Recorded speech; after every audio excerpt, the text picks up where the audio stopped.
What if I told you you could get a mechanical keyboard with custom RGB lighting for only $60? Oh, and did I mention it's freaking wireless? Let's take a look.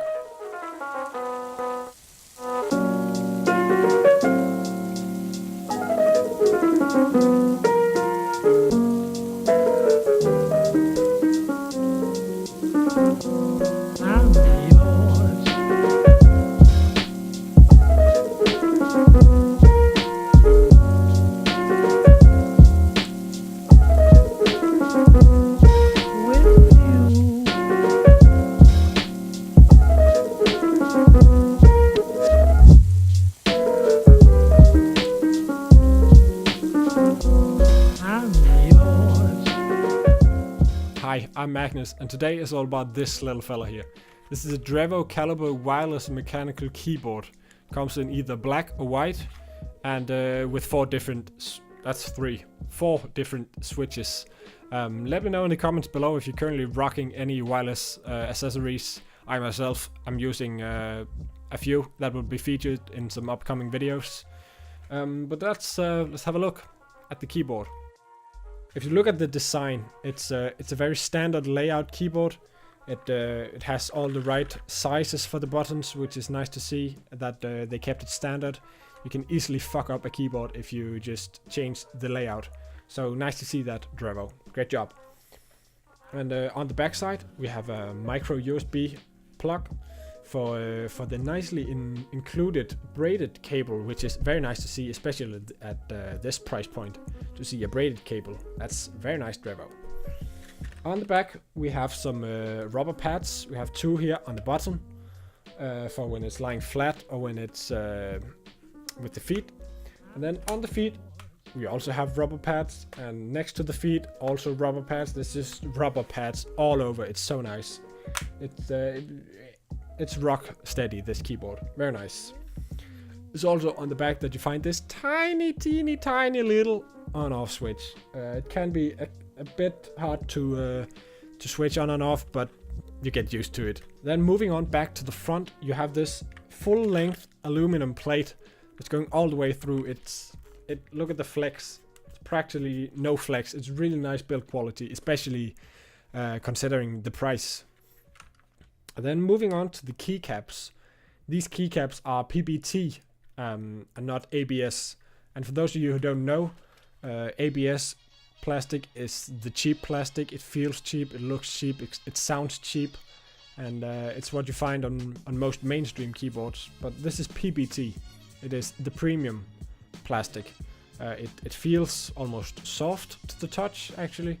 And it sounds and looks more premium, so that's very nice they included that.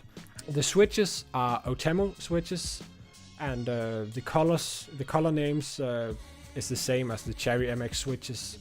My previous keyboard used Cherry MX switches, and I compared them to these, and they don't really feel that different. They feel kind of the same, so don't let it scare you away that it doesn't say Cherry MX switches, because these are just as good. Moving on to the lighting of the keyboard, the Calibur features custom RGB lighting, but it has no software. It's all done through the keyboard.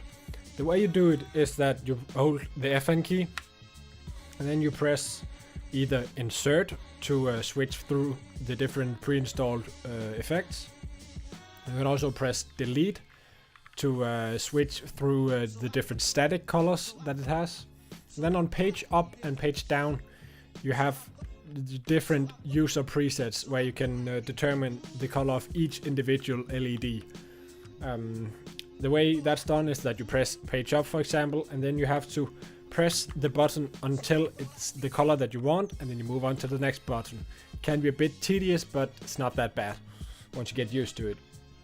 And then the way you switch through the presets is with the home button. And then if you press FN and end, it cycles through the different effects. The LEDs are bright, and you can also adjust the brightness with the arrow keys up and down, and then the speed of the effect with the left and right. And that's very nice.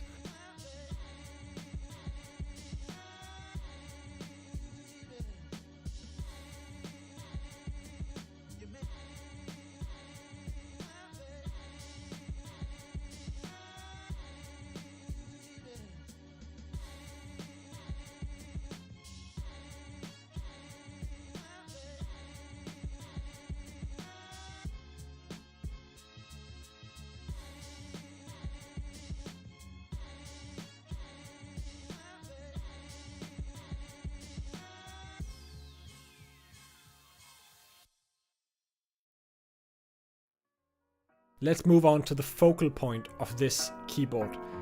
The Calibur features 4.0 Bluetooth, so it has no input lag almost at all. I don't feel anything is fine for gaming and typing and so on. I had no connection issues. It's very easy to set up. You just hold FN, and then it has 3 different profiles with Q, W, and E. And then you just press FN, hold Q until it blinks. Find it on your computer, phone, laptop, so on. Connect to it, and you're done.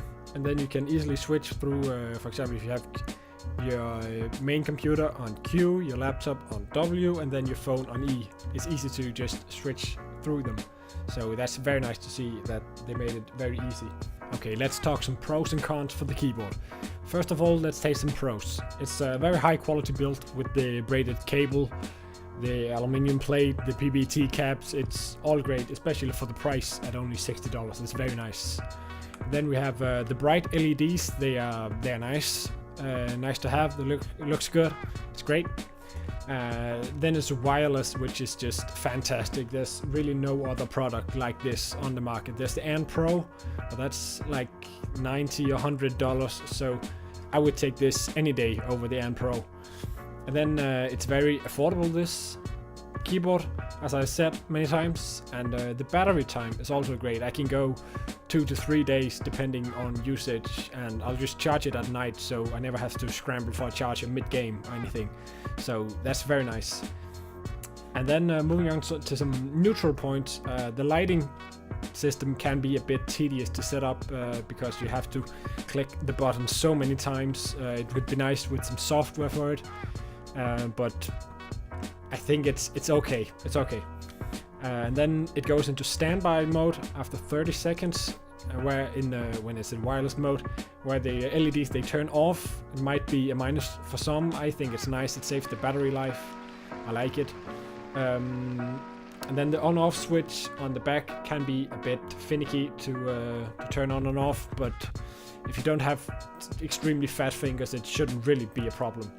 And then as a Dane, it doesn't have a Nordic layout, so that's a bit of a bummer, but I've gotten used to this ANSI layout, so that's fine for me. Then for some cons of the keyboard. It has a lackluster battery indicator. I would have liked some LEDs somewhere on the back instead of just the spacebar indicator. The legend they used on keycaps is a bit too gamery for me. I would have liked a more classic approach. And the last con I have is the lighting effects. They're just not exciting. They're too standard, too boring. I don't use any of them. I just have a custom lighting preset, and I never use the effects. So overall, I think this is a very, very great keyboard. I'll probably, out of a 10, I would give it 8.5. And I really recommend this to anyone who want a wireless keyboard, because this is probably the best you're gonna get right now. So thanks for watching this video. If you have any questions or comments, leave them down below, and like the video if you liked it. If you didn't like it, then maybe leave a dislike, leave some feedback in the comments, and if you want more, don't forget to subscribe. See ya.